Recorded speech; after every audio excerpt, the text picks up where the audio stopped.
Hello and welcome to 100% Real with Ruby. Today I have Miss Minnie Mouse, Chelsea, on with me, and she and I both have had a similar sort of history in that we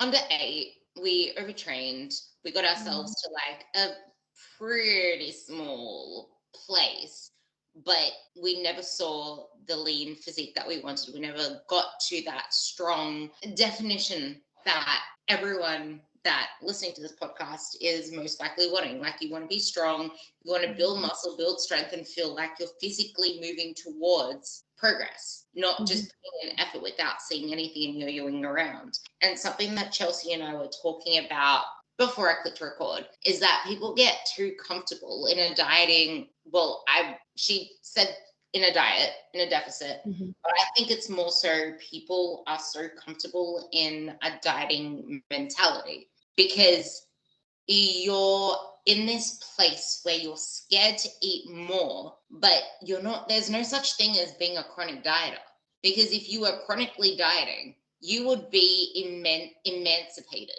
if you were sticking to that diet. It's more so a chronic on and off dieter, a yo-yo dieter. That's the correct term to have, because if you've been dieting for months and months on end and you haven't seen any results for it, are you actually dieting? Is your diet the right one? And then people get impatient with deficits, so then they go harder. And then they come out of it without meaning to. And it's just like this boom and bust of nothing really there. But it's almost like no one understands anything outside of dieting. It's like, what else is there? And social media makes it so difficult for us. So what do you have to say about that? Yeah, no, and first off, thank you for having me. Really excited to be able to chit chat today. And yeah, no, I think that, a lot of people they grasp onto what everyone else says too. And I think a lot of us like to feel, collective with everyone too. And when social media only posts people in deficits or people getting shredded all the time, like, it's like, oh, I want to be part of that, but they may not know exactly how to do it.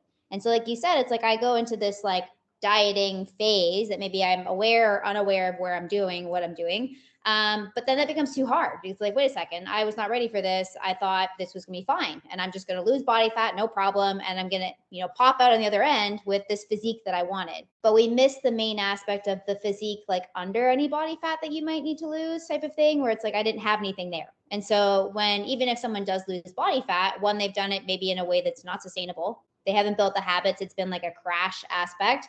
And then it's like, well, I actually didn't have any muscle to kind of bring back to even see by the end of that dieting phase. And then it's like, oh, well, I didn't get what I wanted. And then they kind of spiral back the other way. So like you said, we're not in a place where it's like, it's a constant, I'm in a deficit for like a year. It's typically that we find ourselves in, there's a deficit, sure.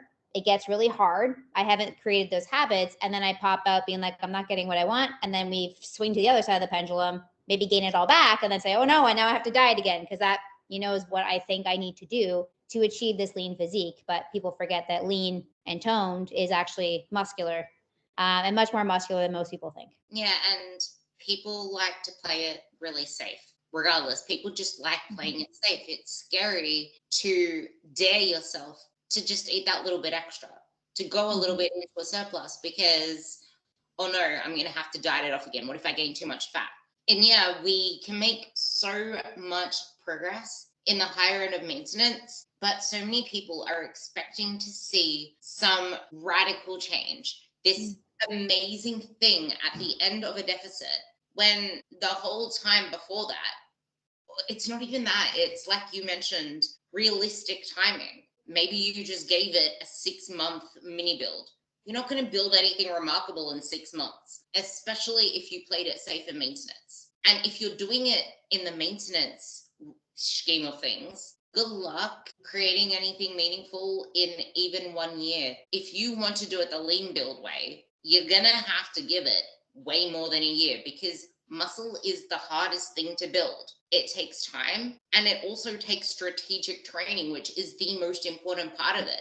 And we wanted to make this discussion around the roadblocks that come into this for this very reason, because building muscle is difficult, and playing it safe doesn't make it any easier. But what are the fears and how do they roadblock themselves? Yeah, I think, like you mentioned, one of the biggest fears is I think everyone's so wrapped up in I need to always be and looking a certain way. So they get scared of saying, well, I don't know what's going to happen if I decide not to be in a dieting phase anymore. And so the fear of, potentially seeing the scale go up, the fear of potentially feeling a little bit softer, right? You're filled up with glycogen, you have more food in your system and all of that fun jazz. And it's like, well, I feel soft and I've got a vacation coming up. So I got to fix that, and so I think in that aspect, people potentially get in their own way because they constantly have a reason to, I need to go back because I can't be here. I don't feel comfortable here. It's only like a couple months in, if that,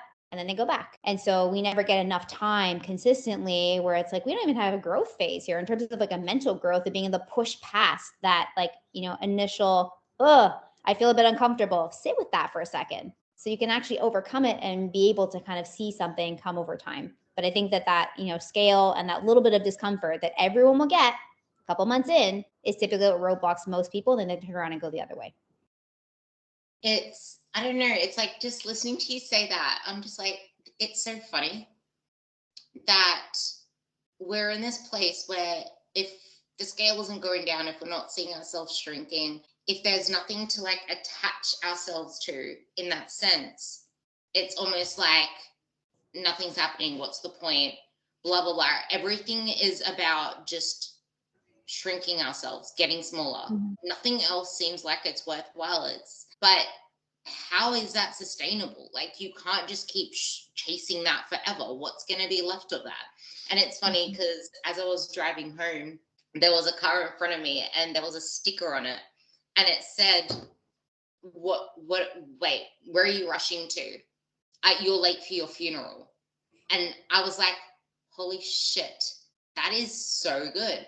What is the rush? Because where are we going to at the end? Like, we're all just going to our funerals, our own funerals. And you're going to have to keep doing this stuff forever. And if you don't realize that, you're going to keep yo-yoing on and off. And it's not even just the scale. It's when you feel uncomfortable in your clothes. And then there's the discomfort of PMS week. There's the discomfort of hormones. There's the discomfort of feeling like nothing's changing, wanting to look for progress markers, because as humans, we always want to know that we're progressing and moving forward, don't we? But in maintenance, where are we getting our instant gratification from? Where are we getting any gratification from? Mm-hmm. Yeah. And I think that's one thing that people need to sit with again is instead of that instant gratification, that spontaneous, like knee-jerk reaction of, oh, that's not working for me, and you go back, right? We need to actually sit with that and remind ourselves, like, what is the end goal here? And, we can say that also with an aspect of our physique never ends, right? So there's still this like constant, like, part of the fun of it is actually continuing to grow and to change our physique. And so being comfortable, I think, with things changing, like, if I think about my own building journey, I'm coming up to like 10, 11 months. My clothes don't fit the same way. Some of them don't even fit me anymore. And it's like, that has been confronting. Yes, it has. But at the same time, I always remind myself of like, this is a physique that I want. I want to build X, Y, and Z. And, all of the years, we think about instant gratification and getting results, but it's like all of the years I spent over here, I didn't change anything. So it's like, I've wasted so much time, over there, not getting what I want versus sitting here and be like, wow, like within this 11 months, I've actually seen myself develop more. Have I had uncomfortable moments in there? 100%. Have I had times where I want to turn around and go back the other way? Yeah, I have too. Because again, we're human. We're going to have relapsing, intrusive thoughts. But if you have that constant aspect of like what I'm going for, as opposed to just, I just want to be smaller because that makes me feel better, and challenging, like, why does that make me feel better? I think that's important because it can kind of keep you going through those moments of like self-doubt, or if you have a stressful day, you want to control something, typically it's our body. So then we fall back into, well, I must have to change my diet because I don't feel good today. And so I'm going to change something. And again, it's the flip-flop all the time. I want to touch on that part later because that part is really important. When there's stressful days, that's where a lot of people sabotage. But the part that you just said that just reminded me of what my biggest issue was as well. And we both this is where we are both the same. Our biggest fears, and I'm sure many of you can relate to this as well, is putting in all of this effort, smashing ourselves, sore butt, sore legs, doing all these things to only realize a year later, 2 years later, you either have a worse physique or you look the exact same. You did the diet, but there was nothing really there. You're like, oh yeah, I see the changes. I made amazing changes, but all you're really seeing is that you just went from having more fat to less fat. But then when you compare yourself, there is no real difference there. And you just busted your ass for how long? You just showed up for how long? And the worst part of it, for me anyway, I don't know whether you can say the same thing, is I was in my 20s with the best potential to build the most incredible physique I could have ever built, because you can do so much more in your 20s. In your 30s, the game changes. Everything is so much harder once you're in your 30s, especially if you're over 35. So I wasted the prime years of my life not eating enough, doing mini builds, doing diets every summer, which is what most people do, because there's a summer shred, there's the avoid the winter arc, there's the let's get into a bikini body. How is that going to set you up for life with the body that you want?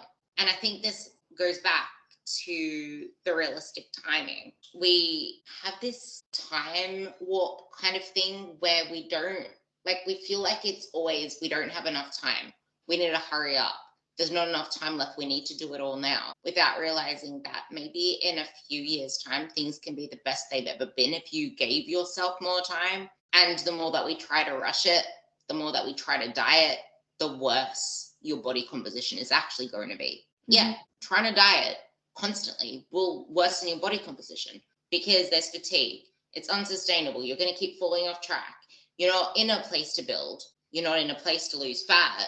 And then we all face menopause. What then? Because if you aren't building muscle, how do you know you're not losing it? Especially with many of the approaches that people take. So I want you to touch on that. And then I want you to go back to that stressful situations thing, because I think that's really important.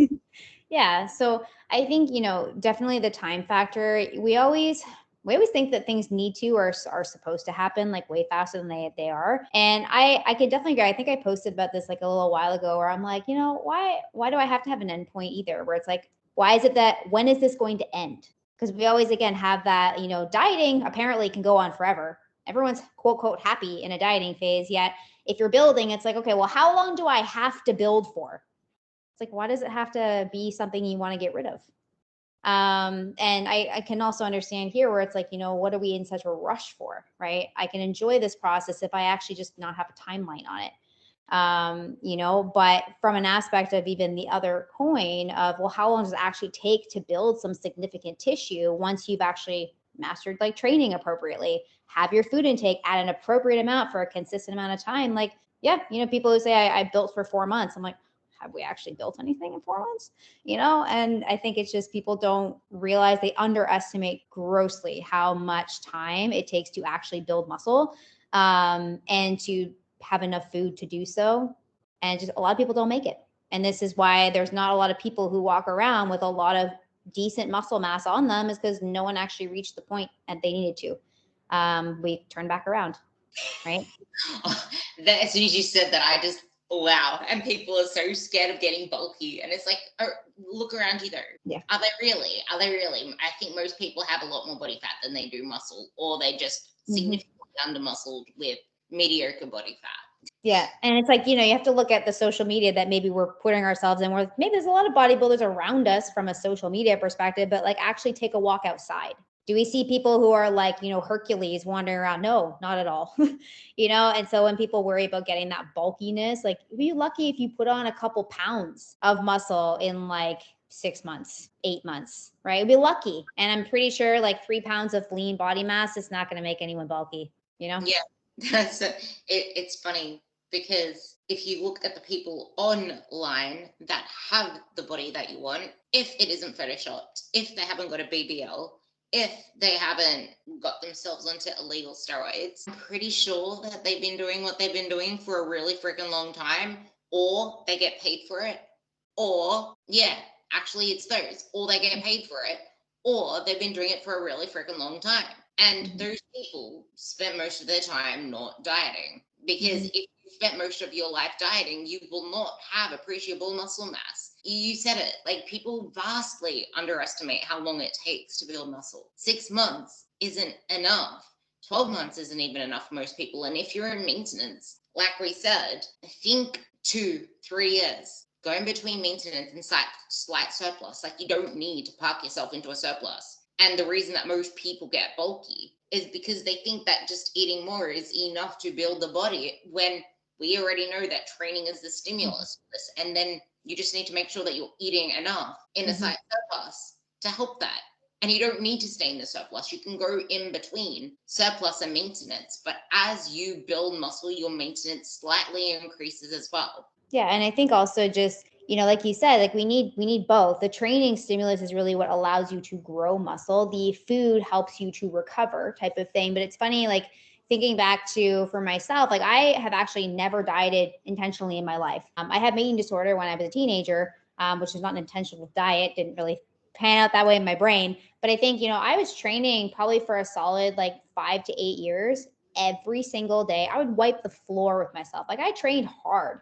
But I never saw any progress. Why? Because, although the training stimulus is so, so important, I wasn't able to build muscle because I didn't have the nutrients I needed. I didn't have enough body fat on my frame to actually allow for optimal building anyways. And so, like, again, I would have been spinning my wheels forever. Even though I trained really, really hard. So the training is there, but you do need the calories and the nutrients to actually ensure that you're able to do anything, to repair, to recover, to actually push yourself, all of those things. So they are tied together. And I think people forget the importance of that. Like, oh, I'll just train again. I'll train hard. Maybe they don't understand what training hard looks like fully. But then on the other side too, we need to be just as intense and intentional with our nutrition as well, versus, just one of the other. Just because you're training hard doesn't mean you're building muscle. Just because you're lifting weights doesn't mean you're building muscle. Like, it might be enough to maintain, might be, because you can still lose muscle even though you're training hard if you are like under eating during the week and then overeating in the week. Like, that's one example. Some people do like 1,200 to 1,400 calories in the week, which is not even giving yourself enough to maintain muscle. But then you're overeating on all the wrong things on the weekends. Are you eating enough protein? Are you fueling your workouts? Are you recovering well enough? There are so many things where it's just like, are you sure that you're even doing enough to maintain? Most people are probably doing just enough to maintain, but then there are people that are just yo-yoing between losing muscle and maintaining muscle, and then they wonder why they're not seeing the results they want. But then you have the majority of people that are just doing enough to maintain. They're not eating enough to build. Like Chelsea and like I did. Like, I loved it when you said wiped the floor. We were training our asses off. And there are so many of you that are putting in all of the effort. Like, you're putting in the effort so much already. You're caring so much about this. Why would you want to do that if it's not moving you forward to where you want to be? If you keep constantly doubting, another thing that I see is that people doubt that it's even progressing them forwards. So they're not willing to give it 100% just in case it's not the right thing for them, and it might make things worse. So they kind of teeter-totter a little at the same time, or they don't give it long enough. They want to quickly just come out of it just to see if it's working and then go back into it, which isn't going to help it move any faster either. So I really want to just go into what is the best way for us to improve our physiques? Like, what do we do with this? Yeah, so I think a lot of people, as you've mentioned as well, like could use more muscle on your frame. And so the big thing is like the best thing, I think, as early as you can is to build, because it does get harder when you get older. Not necessarily because the body doesn't let you do it, but there's other things that get involved, right? When you're younger, you got more time on your hands, you're more freedom, like you got more time to be quote, quote, selfish, if you will, and spend more time on yourself, right?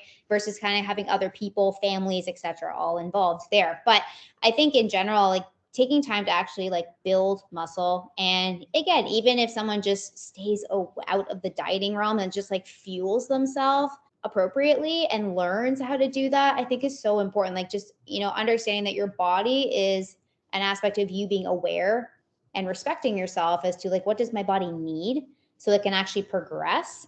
And it's, I've seen a lot of clients, and I've seen a couple where it's like they've never dieted before, and they've also, maybe they're just starting off in the gym. They make so much progress because it's like, hey, we could just focus in on, you get strong, they fall in love with the gym, they build muscle. And then honestly, their first dieting is like a breeze because it's like, oh, that's never happened before. They're ready to go. They've never been diet fatigued. And they actually now have, we spend some time building muscle, and they've created a good base for them to actually see something when they actually diet down. So I think just most people are really lacking that muscular frame point, but also even just the aspect of understanding, like, you can be eating enough, but not be fueling yourself. So there's an aspect of like over nutrition and under fueling. So even just the knowledge here, you can gain to understand your body better to also help you for any realm as well. I actually like this. I think this can be something that people listening to this will love when we talk about like client examples and even ourselves. I myself was extremely scared to trust myself to eat more, simply because I struggled so much to get to where I was, back where I was. Like, I struggled so much to try to get the scale to go down. Whereas for me, it was, I needed the scale to be under a particular number because I was in a weight class for powerlifting. And every single time I had to compete, it got harder and harder. And I was more stressed. My body felt bloated and heavy. I was fatigued. I'm like, there's no way I can possibly do anything more, eat any less. Like, I'm feeling like absolute trash. I was lethargic. My hormones were probably tanked at the same time. And it's like, there's no way. There's no way I'm going to even trust myself with eating more through the day. Because I was someone that wanted to save a lot for nighttime because I didn't have a lot of calories to play with. It's like, I'm not going to trust myself just in case I go over at nighttime. I can't risk it because I never had success with seeing weight loss before, with seeing the body that I wanted. I could never get the body that I wanted.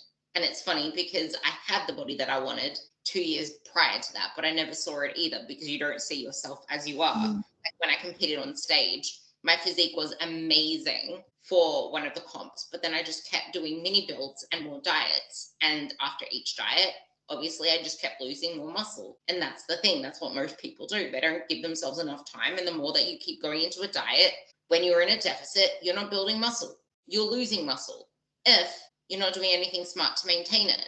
But then at a particular time, if you take the deficit too big or for too long, you're going to start losing muscle mass, which is why you can't overstay your deficit.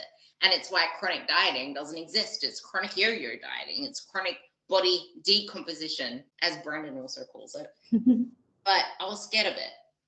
And then if you actually zoom out and think about how amazing it would be to build your calories up from wherever they are. Mine were at 1,400 and I built them up to 1,600. But then if you actually build them up and build your body up, your lifestyle up, yes, you might gain some weight. Yes, you might whatever. Like, it's not a bad thing if you're moving in a positive direction, which to you it might not be. It's like a fear and an impatient with results. It's like, if I'm not losing weight, I'm failing. If I'm not seeing progress in that direction, I'm failing. If I'm not on a diet, I'm gaining fat, I'm getting worse. If I don't have diet attached to it or fat loss attached to it, it's not a meaningful pursuit. But the funny thing is that when you build yourself up to this point, now you're in such an amazing place where you can cut your calories and your body is going to actually respond. But it's not going to do that if you just let yourself sit there for like 3 months or 6 months. That is not enough to get rid of the diet fatigue. And even if you're in that phase for a year, you're still going to fail if your mind has been thinking about waiting for the big reveal. I can't wait until I get into a fat loss phase. When's the next diet? Like, you're still thinking about fat loss. That is keeping your mind fatigued. How are you going to give it your absolute best? But then the other mistake, which I think will be the best thing for you to touch on, is when you go into a maintenance phase, or when you're not in a diet, or whenever you're just not attached to the label of fat loss, you're not as structured.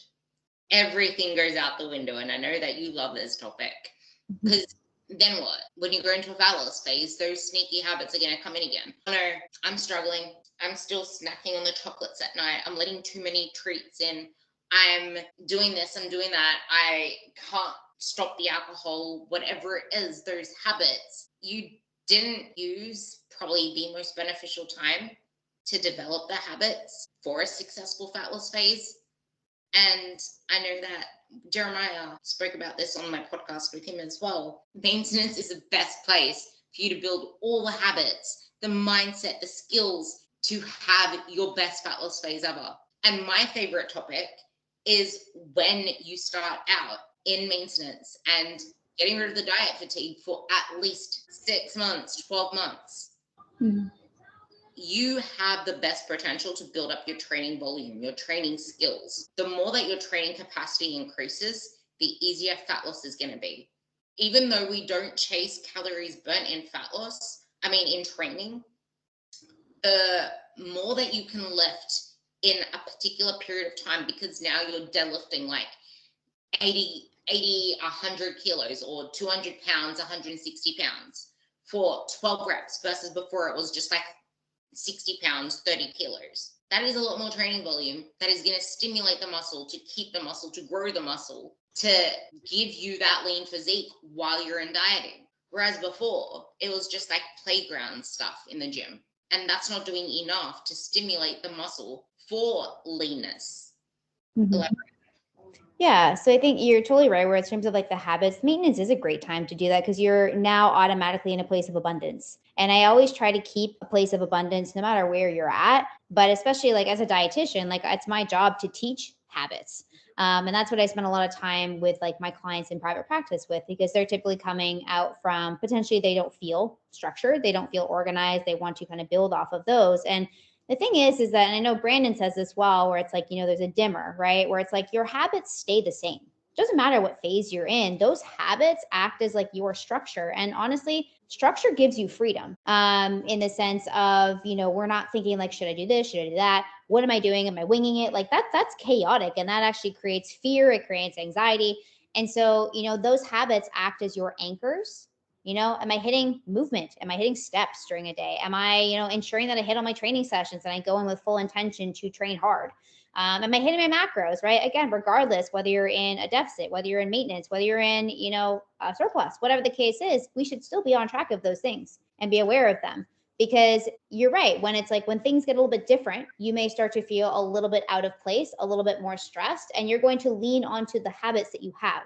And so if you have not built foundation in your maintenance phase and you go into a fat loss phase potentially with stress, or maybe my relationship with food is not great, right? You're going to fall into habits that you had before versus like, hey, spend 6 months, 8 months in a maintenance phase, get those habits down pat, make sure we're not, food hoarding or, eating all these high volume foods that are like, crapping on our digestion, like all of these things, so that when you go into a dieting phase, you're just going to continue those same habits. And it'll actually make your dieting phase a lot smoother. And it's not like you need to change everything, right? Keep your base because that'll keep things organized moving into a different phase.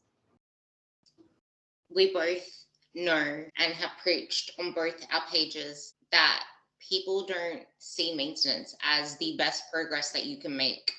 And people feel like if they're in this maintenance, it's this moot point where nothing happens, where like, yeah, even if you have a lot of weight to lose, it's probably the most beneficial place if you're starting out, because most people have pretty trashy food habits, like you mentioned. Like, are you eating enough protein for you? Are you eating enough vegetables? Most people aren't eating enough vegetables, aren't eating enough fruits. They have erratic meal timings instead of having a meal plan structure and planning ahead for your food, learning how to plan ahead, learning how to prep proteins, learning how to navigate, like putting together a meal, and then be able to keep that same meal structure without getting bored of it, because you know how to be flexible with that meal. It's not about needing recipes all the time, because you don't need more recipes. You need to learn how to put a meal together and make it as simple as hell, because you can have chicken, veggies, and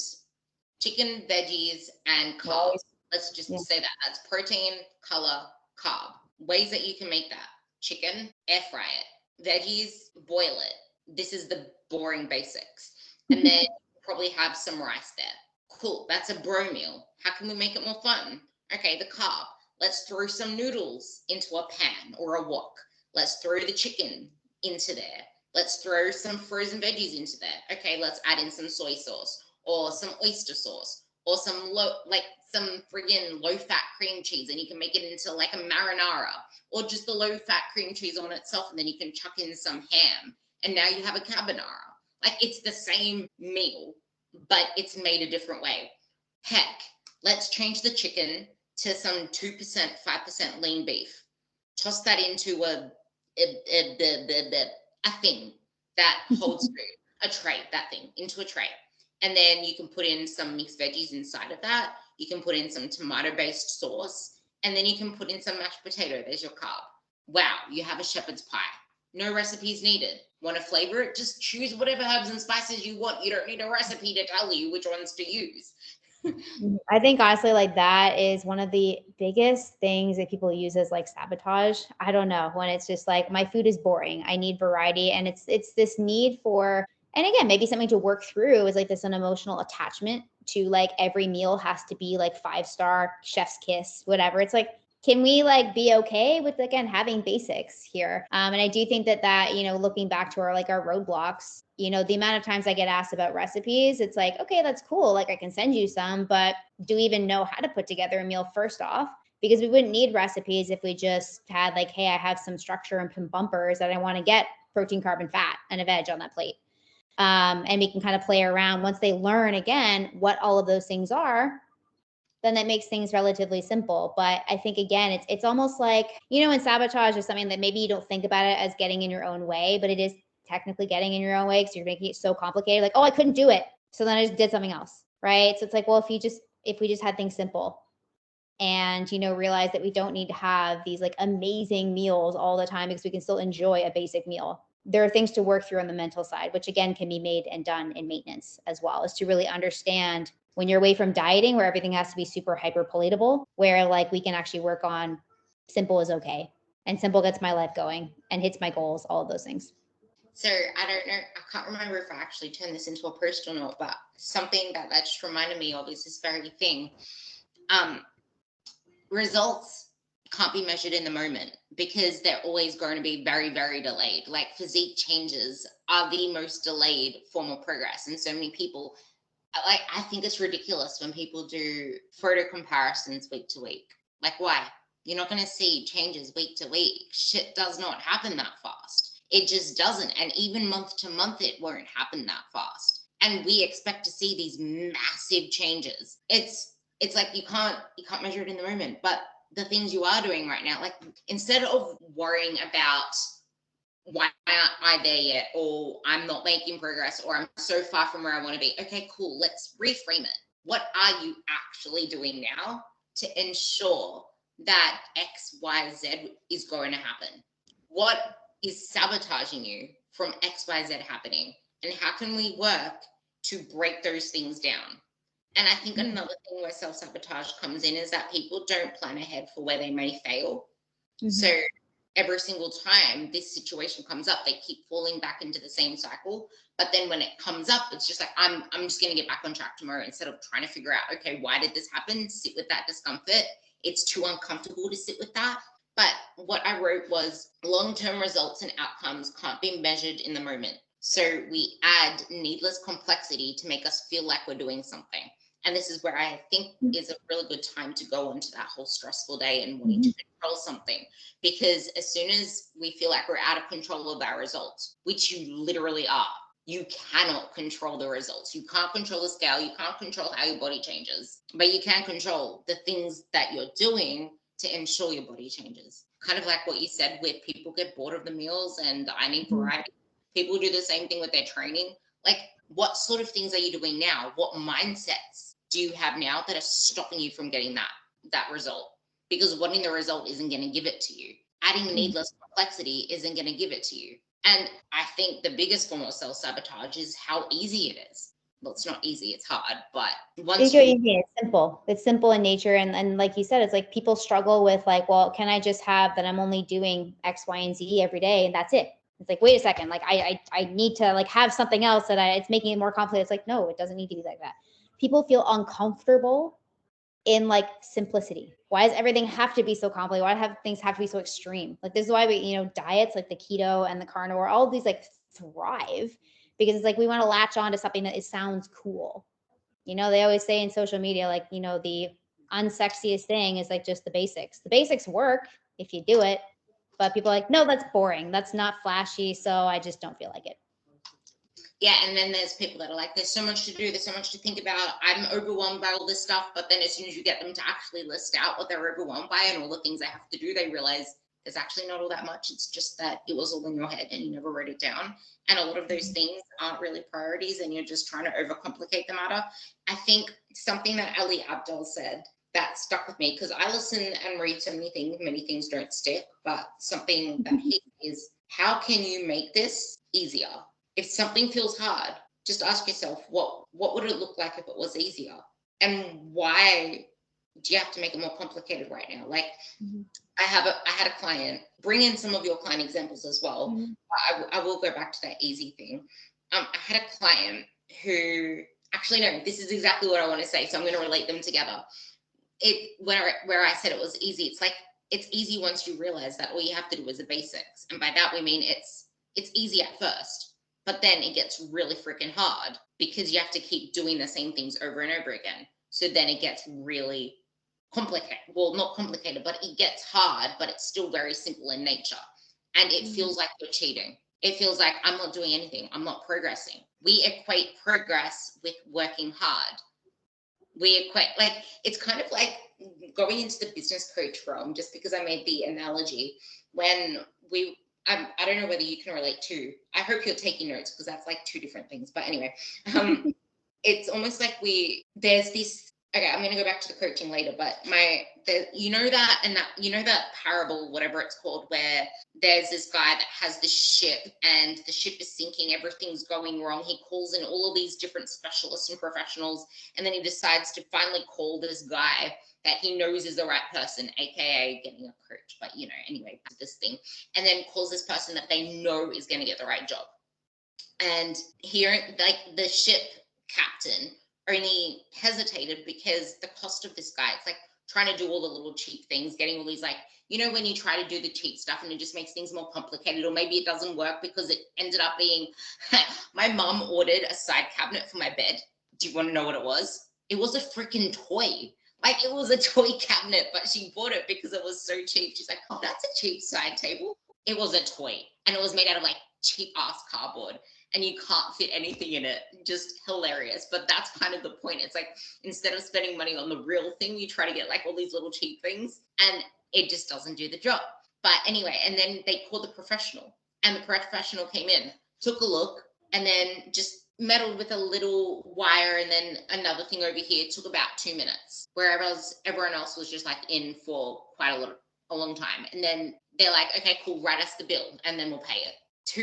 I think it was like $8,000 or something like that. And they're like, but you were here for 2 minutes. It's like, I don't charge for my time. It's knowing exactly what to do. Something like that. It's like knowing exactly that right thing to do, all the education to just do that one thing, knowing, it's like, you can do all these other things, but it's knowing which nail to hammer. That is what's worth the value. And that's kind of the thing here, where you can do all of these crazy protocols and it can feel like a lot of work. It can cost you little bits here and there and everywhere. But how about you just do the simple things? It's like the Pareto principle, the 80-20. Do the 20% that makes most of the results. And if you do that, it might not be taking up a lot of time. It might allow you to live a fuller life because it's only this little thing that you need to focus on, but it's going to make the ship sail. That's another question you can ask yourself. Whenever you do anything, is this going to help the ship sail forward? Because a lot of things is just keeping the ship there. It's just keeping the ship busy and entertaining the guests. But is it moving the ship forward? But yeah, it's like easy feels like it's cheating. Hard feels like progress. So that's why you overcomplicate stuff. And then if we figure out that's something that actually works, it doesn't feel like it's working because it's too simple. So then we have to add something in to overcomplicate it. You can bring in a client example as well, but I had a client start with me, and she was someone that was like always grasping at all these things, always doing like 12-week challenges, and she would only stay on something for 12 weeks. She actually messaged me 3 weeks ago saying, this is the point that I would quit, just so you know, because it's been 12 weeks. But it's kind of funny. But she was also someone that's always like, what else should I be doing wrong? Can you check my food? I don't know if I'm doing everything right, blah, blah, blah, blah. She just kept messaging me out all that stuff. And it's like, you're doing everything right. You're nailing your protein. We're focusing on increasing your veggies. You're tracking your food for the first time ever. That is all we need to do. That is progress. But it doesn't feel like I'm doing enough. I don't feel like I'm perfect enough. My food isn't right. There has to be some. No, this is progress. We're improving. You're tracking your food. It's keeping you accountable. You're increasing your protein. It doesn't need to be more complicated than that right now.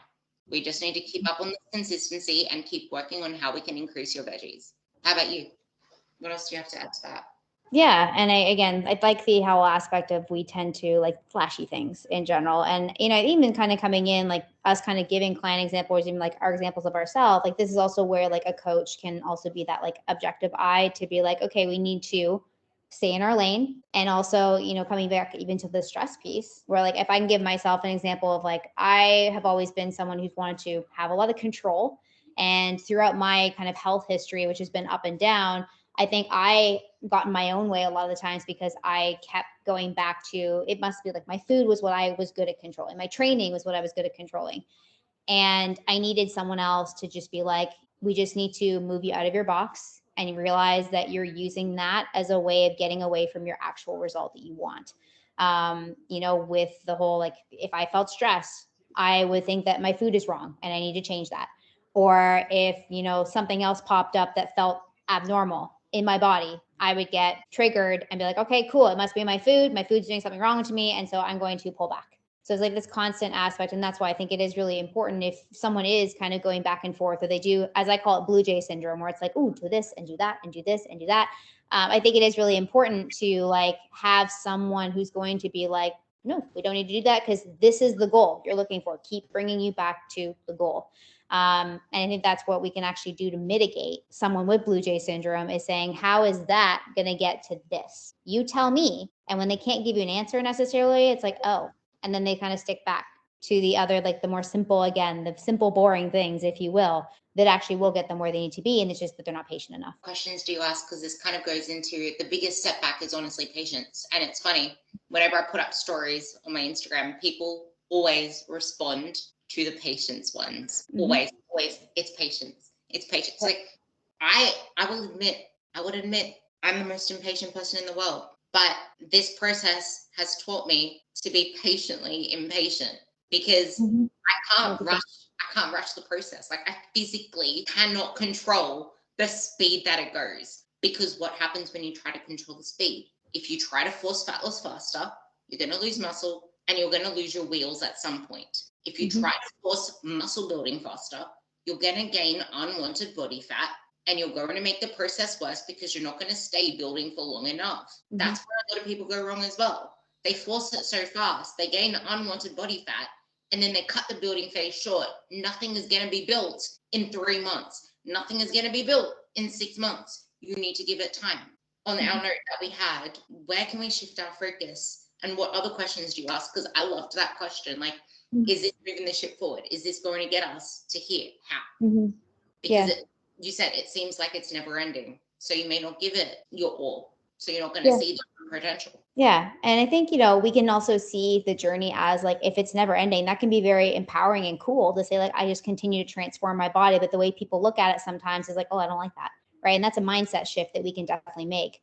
But I think the other piece, and where some of my other questions come around, is like, how do they identify themselves? Because again, when they have an identity or a vision for themselves, that can either propel them forward, or this identity can sabotage, right? If it's like, hey, I am the person who macro hoards. If I am the person who is never successful past X period of time, if I'm the person who never does X, Y, or Z, you're never going to be that person. And so a lot of questions that I ask too are around like, how do you view yourself, but also who do you want to be, and what do they do in order to get there? And we can have a really good conversation as to like, if I want to be X person who's 20 pounds lighter, for example, or this person who has this build, right?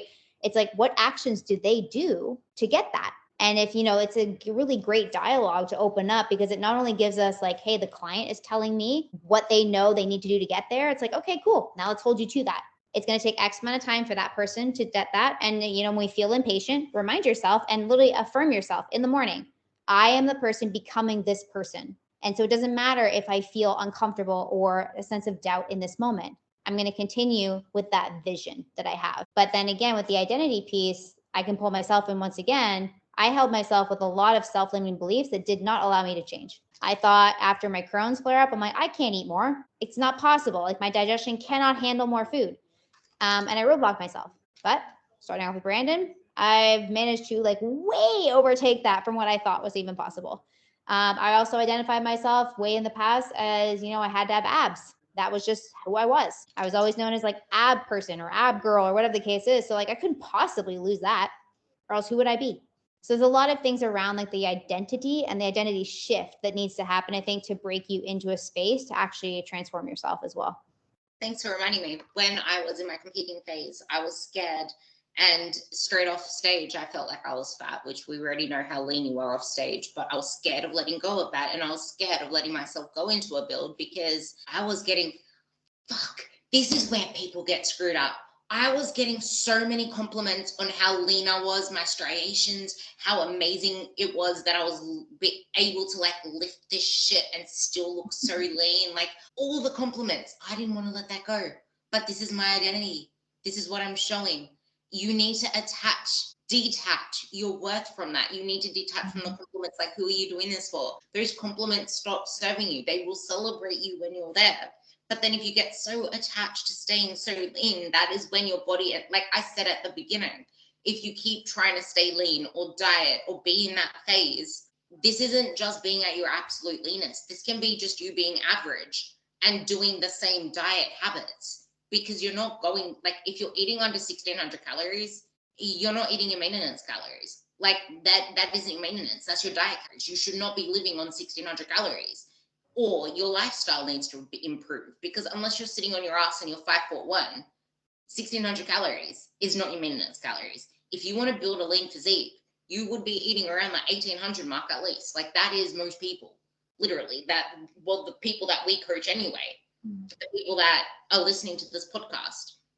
And then, like you mentioned, there's the identity piece, but I feel like people actually scared to tune into that, because it's like, it feels like a forever hard, especially if you've struggled most of your life. It's like, I have to sacrifice this forever. What if my relationships change? Like I have no one to relate to. I have no one around me to support me. I have to keep doing this, but then I can never eat this and I can never have that. It's no, but it, like, you change in the process. And what you need to do now isn't what you need to do forever. Things phase. And as you get to a leaner body fat over time, this is not if you're already like in that lean moderate range, but if you have a lot more body fat to lose in the process, as you get to that more healthy metabolism, the fitter version of you, you have a lot more leeway, because the lifestyle you've now built supports that. It, like the toast or the donut isn't going to stick to you the same way, but it's just that you need to make those sacrifices now to get to that place. And this is why you don't stay in a diet forever, because otherwise you will be in that position where you feel like you can't eat those things. You're in this forever struggle. And it goes back to that, if you're not in a diet, you feel like you're getting fat. Yeah. And that's also where a lot of misleading and false beliefs start. I can be around food, I smell it and I gain body fat. It's like, that's not true, right? So there's a lot of things I think people start to believe because they're never leaving dieting phase.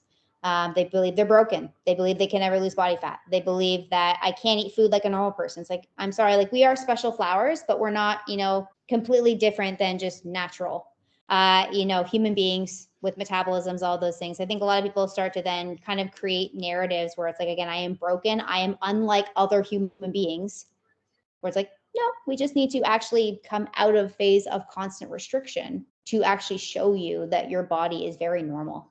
And then that can be empowering, as opposed to kind of feeling like I'm a victim. And I think that's where people find themselves often in dieting phase. Especially if you were pretty overweight to start with and you've lost a whole bunch of weight, it's really freaking scary to then trust yourself, because now you're always feeling like everything is just coming at you and you can't trust yourself. Because what if you go back to there? It's like, but I can't see the scale go up, because the last time I was at that weight, I was like really overweight and that stuff as well. But I feel like unless you forgive yourself for your past struggles, you will never move forward. And this is why you need to, like, if dieting is still in your mind, if you're still stressing about the flubber on your belly and feeling soft, you are not in a place to diet. because all of this negative body image, which is what I want to finish this podcast off with, all of this negative body image, the self-beratement, the intense body checking and focus on yourself isn't going to facilitate a fruitful fat loss phase. It is why maintenance is so important. And unless you have to leave the dieting mentality before you can get into a diet, is my point of view. Because until you rid that fatigue, the constant thinking, the constant stress over it, you will not have a successful dieting phase. You're gonna screw yourself up in some way or another. It's going to come up unless you are extremely excited to diet, extremely excited to experience hunger, because you will feel hungry, and appreciate and be okay with the fact that your performance may decrease, your energy may go down, unless you are ready to make those sacrifices and realize that, like, I had a girl, she's in a diet break now, but it's like she wanted to do a trail run and do all these crazy ass things at the same time as being in a diet. It's like, we need to be really strategic if we are to do this, because your body is going to need a lot more resources to recover so that you can have an effective fat loss phase. And then we found that over time, as her running miles increase, because I'm not controlling her running, she's doing whatever the hell she wants. Like, if I was in control of everything, we would have a lot more success in that realm. But because she's increasing her running, increasing all that stuff, sabotage. It was a few weeks in a row, which is why I pulled her into a diet break. A few weeks in a row was, I just need to get back on track with my diet and flip my mindset again. I'm like, it's always about getting back on track now. So this is why you need to make sure that you know what it takes, be willing to make those sacrifices. But yes, I want you to talk about this because this is your specialty. This is your realm. Relationship with food, relationship with your body, stress, beliefs, all that kind of stuff. Why is this so important? Take it.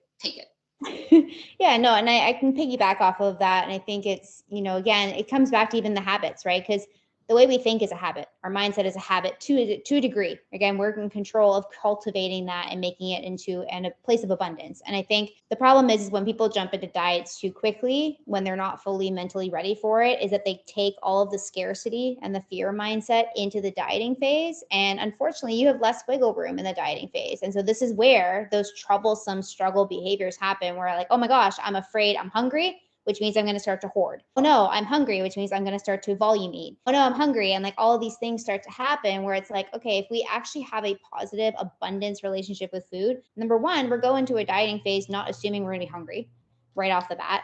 We're not afraid of hunger because we actually know that it's part of the process as well. So when it does pop in, it doesn't scare us. It's more about, oh, okay, well, this is like, I'm part of that process. And also knowing it's short-lived. So again, when we fall into places of scarcity with our relationship with food being off, we may find that we fall into a place of permanency where it's like, oh, I'm going to be stuck like this forever. And this is terrible. I have to fight this. I have to somehow fix it. And I was talking to someone about this the other day where it's like, hunger doesn't need to be fixed, but you won't get there until you do heal that relationship. And again, live in abundance for long enough where you can still see fat loss as abundance. Yes, it's your calories are dimmed down, but it doesn't have to be seen as this like cage if you don't make it that way. You are the one that creates that. So let's make sure that we kind of facilitate the most positive relationship with food before we enter that fat loss phase. That's going to make it a lot easier. If you fight and fight and fight and have a very negative relationship with the whole aspect of dieting, it's not going to be very successful because there will be roadblocks, as opposed to someone who goes in with an open heart and an open mind and saying, I'm choosing this. It's going to be a little bit more challenging. There's going to be some hunger, but I'm okay with all of those things, as opposed to being like, oh my gosh, I'm scared because I've been there 2 months ago and I can't do it again. That is probably the most powerful thing, because one thing that I realized when I did my fat loss phase is that it was so much easier for me because I got to experience what it felt like to be well fueled. I got to experience what life was like on the other side, which I've never experienced before. And I knew that I was going to be able to return to that. Whereas a lot of people don't understand the nature of the way that phases should work. And people are always like, what phase am I in? There's no such thing. Your life is continual. You're either in a diet or not in a diet. And they phase together, just kind of like the seasons. It's like sometimes there might be some priorities going on in your life where you have to pull yourself out of a diet. And if you're going to stick yourself into, I'm in this phase now, I'm in this phase now, you're not allowing yourself the flow that you need. It's either, okay, we're going to do the diet now because you're in a place for it. Okay, we're going to pull you out. It's either going to be a diet break, going back into a diet, or now it's building. It's building your, because you can build a maintenance. And then maybe we might move into a slight surplus, but that's still building. It's improving, building, or fat loss. And like you mentioned with that whole, like the stressful part of things, I really feel like that has a lot to do with your relationship with your food and body as well, because you can get stressed at how you feel in your clothes, for an example, but you don't realize that the reason you're feeling so icky in your clothes is because you just had a really hard time at work and now everything is going chaotic. And then you can even be stressed in yourself and then be more watery because you're stressed out. And reactive dieting is probably the other biggest setback that holds people back. But just tie that stressfulness to the relationship with the food and the body, because I really want to hammer this home before we tie it all on the podcast. Yeah. So I think you kind of opened that nicely to the aspect that when we feel stressed, we feel unsafe. And a lot of the times, I think people don't know how to cope with stress. And I think we realized this during COVID, we have very, very poor coping mechanisms. So a lot of people reach to other things that they kind of just always use. And I think a vast majority, especially females, we feel like, well, if I need to feel better about myself, it's always going to come back to my body. I'm going to do something with my hair. I'm going to do something with my body. I'm going to do something with my food. And so it comes back around to like fixating on those things. And I think this is why when we feel stressed, immediately we're like, oh, I need to change something. And it has to be something like, I feel uncomfortable. I feel bloated, eat less. But it's like bloating has nothing to do most of the time, unless obviously you ate something that, ticked off your digestion. Bloating because of stress of like work or whatever has nothing to do with food. We always associate, well, I'm just going to control my food because somehow being, again, smaller and less full makes me feel better about myself.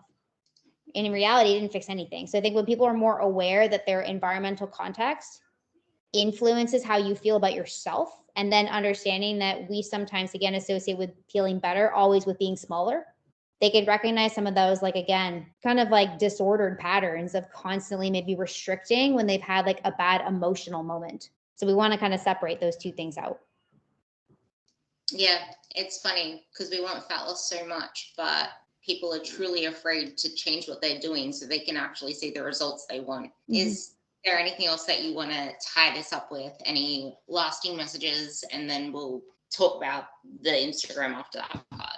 Yeah, I think honestly, just maybe the thing to leave with is knowing and giving yourself the chance to really fall in love with lifting. Because again, if we talk, both of us, like, we love to lift, and building muscle will come. It takes time, but and the more that we can actually invest in the fact, like, this is supposed to be fun. If you spend your entire life like hating what you're doing because it's like, I feel like I'm never able to eat what I want, I feel like my performance sucks, like, that's not fun.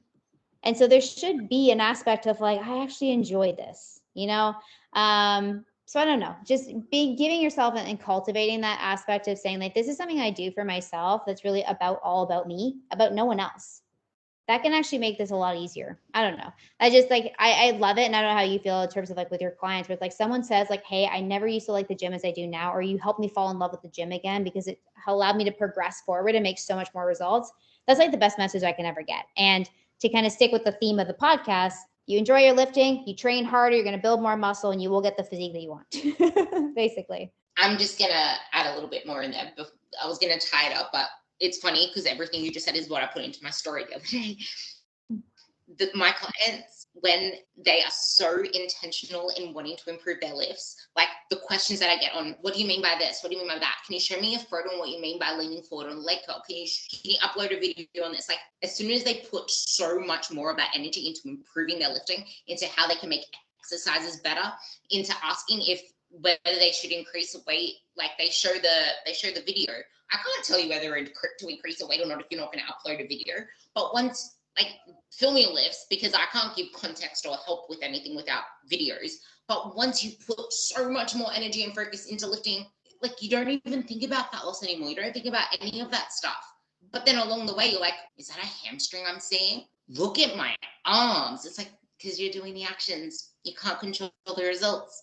But look at you. You're controlling the actions. So I love that you ended it on that. Thank you so much.